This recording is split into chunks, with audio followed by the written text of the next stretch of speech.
C'est maintenant au tour d'Elsa Amila. Vous êtes docteur en sciences avec une thèse sur l'écologie des pêcheries dans les rizières du sud-est asiatique que vous avez obtenue en 2006. Vous êtes ensuite revenu en France où vous avez commencé à étudier l'anguille européenne que vous n'avez plus lâchée par la suite en gardant la thématique pêcherie et écologie à laquelle vous avez rajouté le suivi de population, l'état de santé des futurs géniteurs et l'étude du comportement migratoire de l'anguille argentée. Vous êtes aujourd'hui ingénieur de recherche à l'université de Perpignan et avec vous, nous allons bien évidemment rester au chevet des anguilles avec la présentation des premiers résultats et des perspectives d'un projet que vous avez conduit dans une lagune atelier et qui permettent de mieux suivre les arrivées des jeunes anguilles dans les lagunes méditerranéennes et les départs d'anguilles argentées vers la mer. Donc, bonjour à tous. Donc, je vais en effet vous présenter les systèmes qu'on a mis en place sur une lagune méditerranéenne, la lagune de Bache-Chijan, pour suivre donc, les arrivées donc, de civelles et la dévalaison des anguilles argentées. Donc, ça s'inscrit dans un projet sur 3 ans qui a été financé principalement par l'Agence de l'eau, la région Occitanie, le ministère de l'Agriculture et la préfecture de la région Occitanie.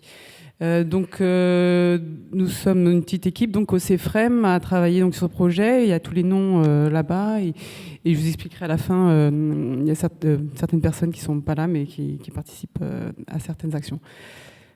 Alors, le plan de ma présentation, donc on va revenir sur le contexte et objectif de ce projet et je vais passer à chacun des suivis. Donc, on suit en parallèle les paramètres hydroclimatiques, on suit la migration des argentés donc, et le recrutement des civelles. À chaque fois, je vais présenter les systèmes et aussi faire une petite synthèse des résultats qu'on a pour le moment. Donc, le contexte, donc, il a été dit et redit déjà depuis ce matin. Donc, le stock de l'anguille européenne est en déclin depuis les années 80. Donc, il y a eu un règlement européen et suite à ce règlement, donc, chaque pays européen a dû faire un plan de gestion anguille et un des objectifs donc, principaux, c'est d'augmenter le nombre d'anguilles argentées qui s'échappent de la mer. Or, en fait, au niveau, donc, comme Laurent l'a aussi expliqué, on a très peu de données sur ce qui sort vraiment de chaque pays. Et notamment au niveau de la Méditerranée, donc je reprends un peu, c'est un peu le graphe qu'il a présenté. Donc tous les points représentent en fait les stations de suivi de recrutement de civelles en Europe. Et vous voyez notamment qu'il y a un gros manque au niveau de la Méditerranée. Il y a très peu de stations. Et en Méditerranée française notamment, puisqu'il y a une seule station actuellement, c'est le Vacarès. Et pour l'échappement, on n'a aucune station. Enfin, on n'avait aucune station. Donc pourtant, les lagunes méditerranéennes sont très importantes. Donc ça représente une surface importante d'eau de transition qui sont des habitats très productifs et donc importants pour la production d'anguilles. En effet, on a des records. Donc on peut produire des anguilles argentées en très peu de temps, en 3-5 ans. Et ça représente donc au niveau de la France donc à peu près 29 complexes lagunaires, donc plus de 57 000 hectares. Et si on se concentre sur l'Occitanie, ça représente un peu plus de la moitié avec 11 complexes lagunaires. Et voilà, là je vous ai mis la lagune de Bache-Chijan. Il faut savoir que toutes ces lagunes méditerranéennes, la plupart sont pêchées par des professionnels qui ciblent, mais pas que l'anguille, et qui vivent de cette pêche. Il faut savoir que la civelle est interdite à la pêche en Méditerranée, mais qu'ils pêchent la jaune et l'argentée. Donc, en fait, selon les différentes études qu'on a menées, il semblerait que ça soit possible que donc les lagunes méditerranéennes pourraient représenter environ 50% de la biomasse actuelle des anguilles argentées en France, ce qui est assez important, qui pourrait avoir des conséquences donc, sur quand même la conservation de ce stock en Europe. Donc, je reviens donc au contexte donc localement. Donc, pour répondre à ce manque de données, donc on a initié une étude sur la lagune de Bache-Chijan et avec ce projet donc qu'on a nommé Flux. Donc pourquoi Bache-Chijan ? C'est la 3e lagune la plus importante de la région Occitanie. Et surtout, ce qui nous intéresse, c'est qu'elle a une seule communication en fait avec la mer. Donc le chenal de Port-la-Nouvelle que vous voyez là sur la photo. Donc ça veut dire que toutes les civelles doivent rentrer par ce chenal et toutes les anguilles argentées doivent sortir par ce même chenal. Donc en plus de cela, elle a été étudiée, cette lagune, depuis pas mal d'années, notamment par Madame Lecomte, Raymond Lecomte, qui, vers la fin des années 70, a commencé à étudier cette lagune, les anguilles particulièrement. Donc on a pas mal de données historiques. Et aussi, bien sûr, ça facilite donc ce chenal, qui est un port, en fait, anthropisé, mais qui facilite l'installation des dispositifs au niveau alimentation électrique. Là où on doit mettre les dispositifs, c'est plus facile. Donc l'objectif du projet, c'est suivre sur 3 années, donc 2018-2021, donc les migrations d'anguilles argentées et décivelles, et surtout comprendre aussi leur déterminisme, donc les facteurs hydroclimatiques qui sont liés. Donc pour la migration des anguilles argentées, on va utiliser une caméra acoustique, donc je vous redécrirai après pour chaque suivi. Et l'idée de suivre les anguilles, donc les civelles qui rentrent dans la lagune, là, donc on a utilisé 2 sortes de pièges, les pièges passifs, donc François vous a expliqué avant, on a opté pour ce qu'ils ont utilisé Migado, le flottang, et un piège actif. Et bien sûr, donc tout ça est mis en relation avec les facteurs hydroclimatiques de la lagune, hydroclimatiques en général, pardon, que je vous expliquerai juste après. Donc l'idée, c'est de l'année 1, c'est de suivre les recrutements et les sorties donc, au niveau journalier, et l'année 2 et 3, donc se focaliser sur les principales périodes de migration. Donc au niveau du suivi des paramètres hydroclimatiques, donc l'objectif, c'est de décrire ces données hydroclimatiques pour rechercher donc des liens avec le comportement migratoire des anguilles. Alors on a donc 2 types. On a les facteurs climatiques qui sont récupérés par Météo France, et la précipitation, la température de l'air, les pressions atmosphériques, les forces et directions du vent, la nébulosité et la face lunaire.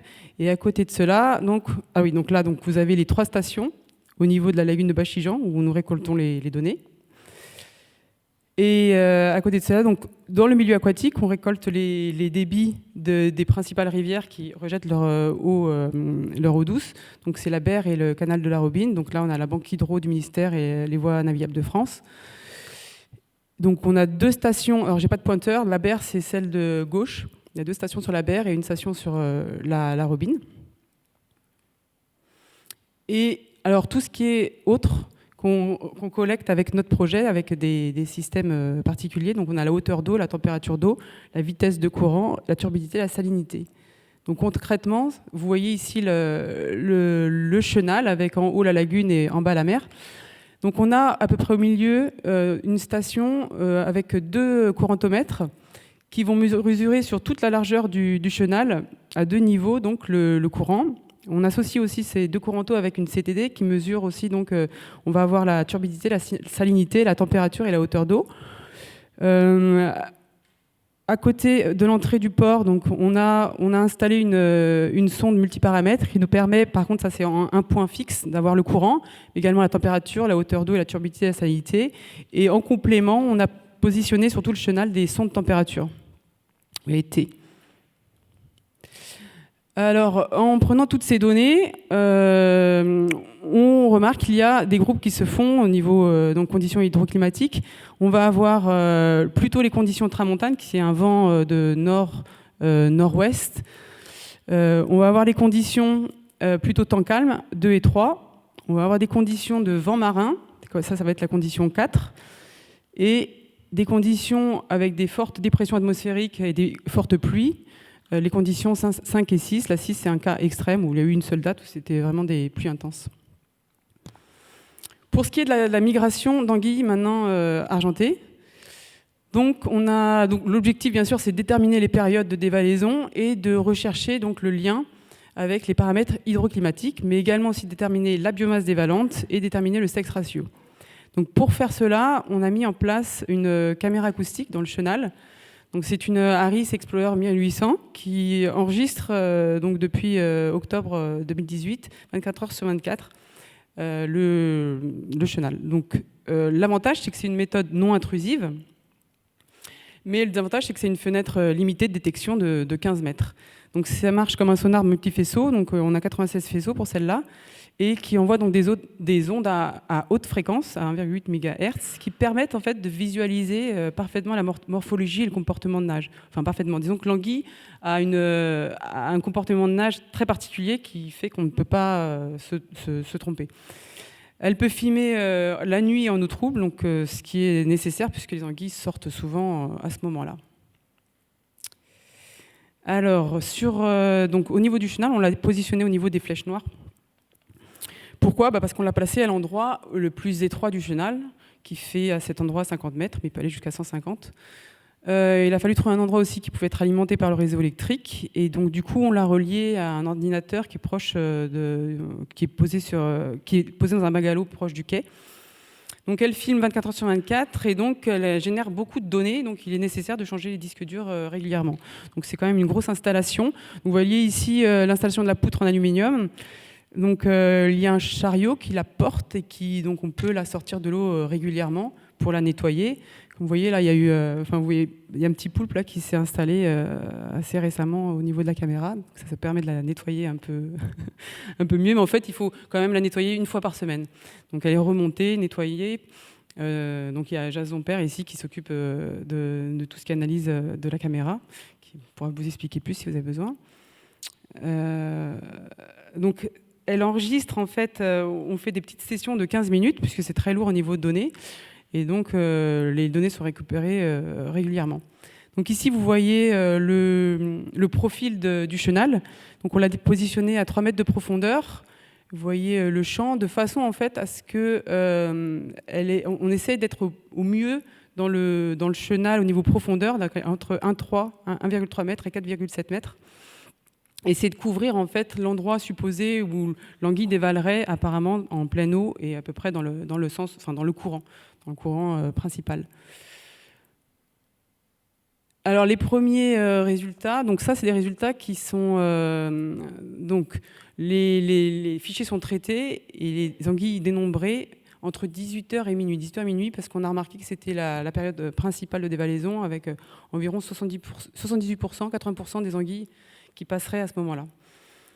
Donc on remarque qu'il y a une abondance maximale donc, entre fin octobre et mi-décembre, et puis qu'on l'a positionné avec 3 pics, vous voyez là. Donc, ah oui, alors les barres noires, en fait, c'est les anguilles qui vont vers la mer, et les barres grises en dessous, c'est les anguilles qui iraient de l'autre côté, vers la lagune. Et les petites croix, les petites croix, c'est quand on a eu des problèmes techniques. Quand même, il existe des problèmes techniques comme aussi les coupures de courant, etc., où on n'a pas de données. Donc, il y a quand même 170% des anguilles qu'on a dénombrées pour le moment qui s'échappent en octobre-novembre. Et par exemple, là, il y a un exemple sur le premier pic. Donc ça, c'était la plus forte intensité qu'on a jamais enregistrée. Donc en 15 minutes, il y a 174 anguilles qui sont sorties vers 20h du soir. Donc là, si ça marche, il y a un film. Donc il n'y a pas que des anguilles. Ça, c'est pas une anguille, par exemple, en haut. Bon, là, on n'est pas dans le noir, donc on voit moins bien. Mais là c'est les anguilles.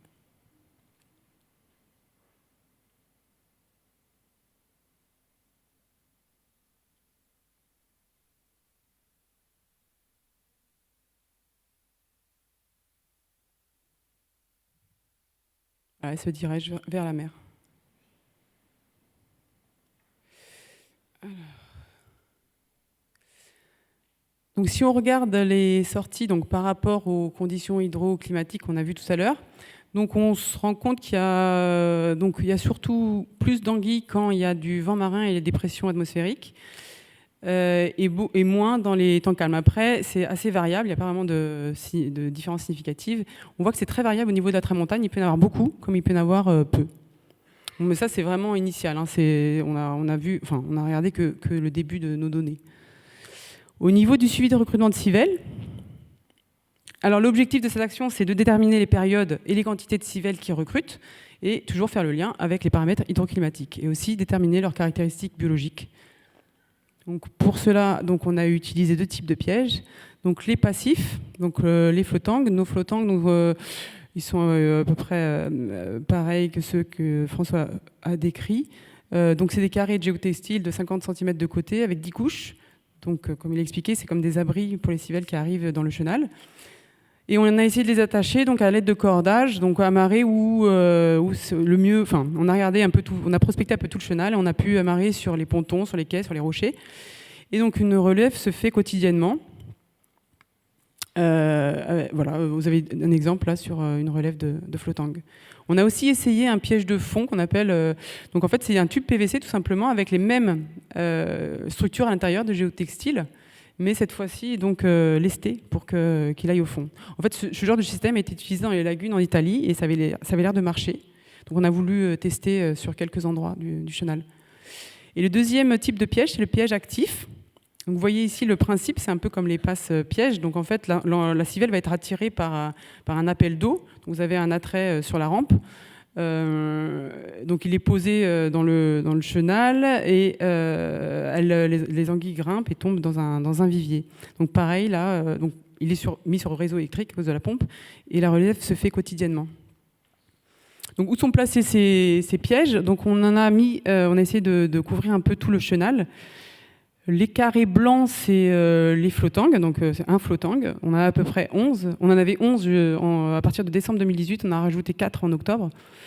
Donc on en a 15 maintenant. Et les carrés noirs, c'est un flottang plus un piège de fond. On a mis un peu au début, à l'entrée et vers la lagune. Et vous avez aussi représenté le piège actif en bleu clair. Donc ils ont été mis en route, il a été mis en route plus tard, puisqu'il est un peu difficile techniquement à monter.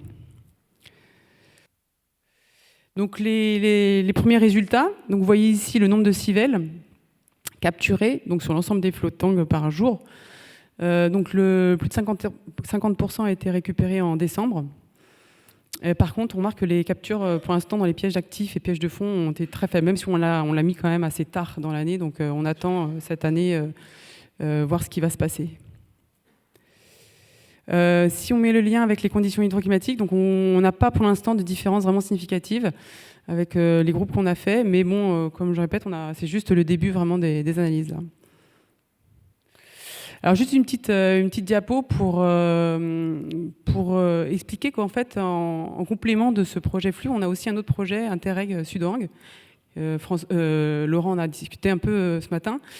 Donc Bachijan, c'est une lagune, un bassin pilote de ce projet.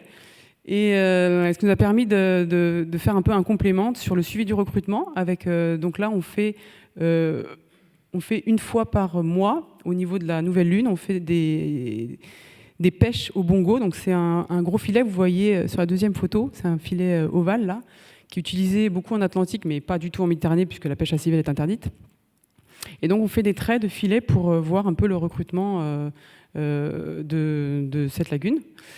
Et à côté de ça aussi, au niveau des argentés, on fait des échantillonnages. Donc tout ça se fait avec l'aide des pêcheurs professionnels pour en savoir un peu plus aussi sur les caractéristiques biologiques des argentés de cette lagune. Donc on fait des échantillons et on regarde les paramètres biologiques, dont l'âge. Alors, donc la suite de ce projet, qu'est-ce qu'il nous reste à faire? Essentiellement, l'efficacité de méthode. En fait, en effet, vous avez compris que la caméra, elle ne couvre pas tout le chenal et que les pièges ne vont pas récupérer toutes les civelles. Donc, l'important maintenant, c'est de savoir la proportion d'individus détectés donc, par la caméra par rapport à tous ces migrants qui rentrent. Donc, on avait une idée de faire du marquage. Donc, on a essayé quelques techniques, mais pour l'instant, ce n'est pas très concluant. Donc, on y réfléchit. Après, savoir aussi la proportion du chenal est effectivement pris en compte dans le champ de la caméra. Donc, on a fait une sorte de carte un peu de la caméra, mais on est en train d'analyser ces données. Et enfin, on va s'attaquer aussi à la précision des mesures des anguilles, puisqu'en fait, ça va déterminer si c'est des mâles ou des femelles. Et voir aussi la possibilité, donc surtout pour les mâles, les petites anguilles, de les détecter en fond de faisceau. C'est plus difficile, en fait, de les détecter à 15 mètres que proche. Donc pour cela, on pense donc relâcher dans le faisceau des anguilles de taille connue, à des distances donc variables de la caméra. Et enfin, donc, au niveau de l'efficacité des pièges à civelles, donc là, l'idée, ça serait de relâcher un grand nombre de civelles au départ du chenal pour voir ce qu'on récupère sur nos pièges. Alors l'idée au début, c'était d'utiliser un marqueur neutre, le rouge neutre, mais le problème, c'est qu'il faut un grand nombre d'anguilles, et pour l'instant, on n'arrive pas, même avec les bongos, on n'arrive pas à collecter assez d'anguilles pour faire ça. Donc on va sûrement se déplacer sur du marquage VIE. Donc ça, c'est un marquage d'élastomère qui tient beaucoup plus longtemps dans le temps, puisque l'autre, le rouge neutre, ça tient 3 jours environ. Donc là, et ça nous permettrait de faire en continu, donc ce qu'on pêcherait dans les flottants, qu'on pourrait marquer, relâcher, etc. tout au long de l'année. Voilà. Et enfin, donc voilà, ça c'est une idée de toute l'équipe qui est mise en place. Donc c'est assez lourd logistiquement.